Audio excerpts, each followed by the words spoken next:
Assalamualaikum warahmatullahi wabarakatuh. Siapa yang tidak kenal dengan Habib Omar?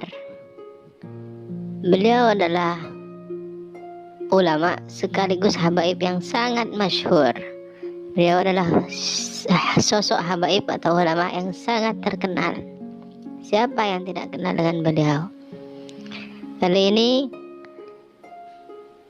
Al-Fakir akan membacakan atau menceritakan salah satu daripada karamat beliau.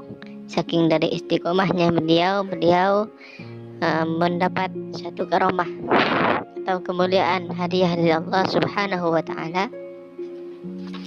Termasuk dari karamah beliau yaitu yang mana diceritakan bahwasanya mungkin dari ikhlas atau kesungguhan beliau dalam berdakwah sampai beliau mendapatkan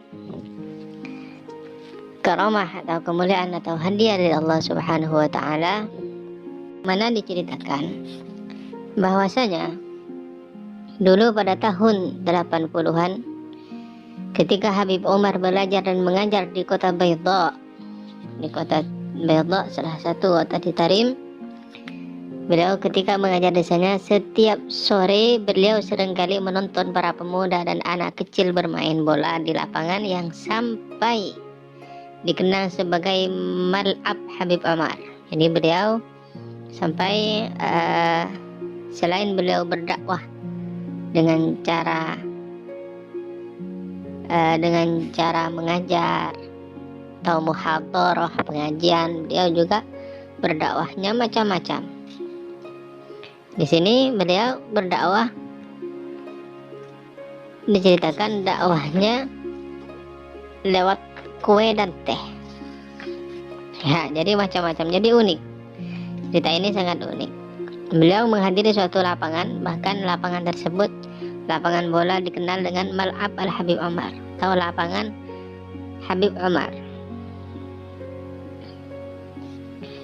Nah, ketika sudah hampir menjelang maghrib, beliau mengajak anak-anak kecil ke rumah beliau. Di sana setiap anak akan diberi teh dan kue yang dibuat dan disiapkan langsung oleh istri Habib Omar. Dalam kesempatan itu beliau mulai mengajarkan tentang dasar-dasar Islam. Jadi anak-anak kecil diundang oleh Habib Omar ke rumah beliau dan disiapkan teh dan juga kue. Lalu beliau mengajar mereka dasar ilmu-ilmu dasar agama dan mengenalkan adab-adab Nabi Muhammad SAW. Kadang beliau juga mengadakan perlombaan hafalan doa-doa salat, bacaan wudhu dan lain-lain. Kala itu rumah beliau selalu dipenuhi dengan anak-anak kecil di waktu antara maghrib dan isya. Jadi waktu beliau di antara maghrib dan isya ada waktu untuk anak-anak kecil mubtadiin, para pemula. Beliau tidak gengsi, ulama besar terkenal, beliau tetap mengajar walaupun anak-anak kecil. Suatu hari Habib berkata kepada mereka, "Aku memiliki suatu permintaan." Ini kata Habib Omar, "Apakah kalian mau menurutinya?" Habib Omar berkata kepada mereka, anak-anak kecil tersebut, "Saya mempunyai satu permintaan kepada kalian. Apakah mau kalian menuruti permintaan itu?" Maka dengan polos mereka menjawab, "Mau Habib, asalkan teh dan kue selalu ada." Jadi mereka mau menuruti permintaan Habib Omar asal disediakan teh dan kue. Habib Omar tersenyum lalu berkata kepada mereka, permintaan beliau, "Apakah kalian bersedia memakai celana yang lebih panjang ketika bermain bola agar kalian tetap menutup aurat?" Ya, mungkin anak-anak yang bermain bola di situ masih kurang menutup aurat. Jadi permintaan Habib Omar agar mereka ketika bermain agar menutup aurat, memakai celana yang panjang, karena memang aurat seorang laki-laki itu mabaina surah wa rukbah, antara pusar dan lutut. Maka jawab mereka dengan polosnya, "Siap Habib, asalkan ada kopi dan teh. Mulai saat itu beliau bahkan mengeluarkan sebagian uangnya dan membelikan celana panjang untuk pemain-pemain bola yang menjadi murid beliau kala itu.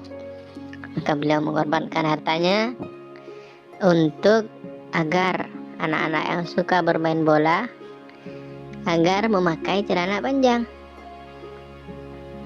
Jadi selain mereka bermain, mereka juga didakwah. Anak kecil mereka juga didakwah oleh Al-Habib Umar bin Hafid. Dan ini judulnya, di sini diceritakan bahwa dakwah Habib Umar lewat teh dan kue.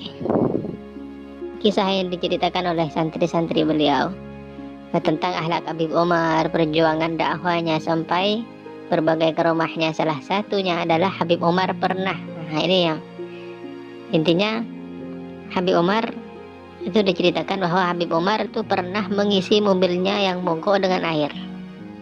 Itu termasuk kejunilan ya, atau karomah daripada Al-Habib Umar bin Hafid. Kisah dakwah beliau di masa mudanya mengajarkan kita akan banyak hal, bahwasanya dakwah atau mengajak orang untuk kebaikan itu harus terjun, bukan menunggu. Harus datang, bukan didatangi. Dakwah itu merangkul, bukan menjauhi. Dakwah itu mengasihi, bukan menghakimi. Dan dakwah itu adalah memberi dan berkorban, bukan ingin diberi dan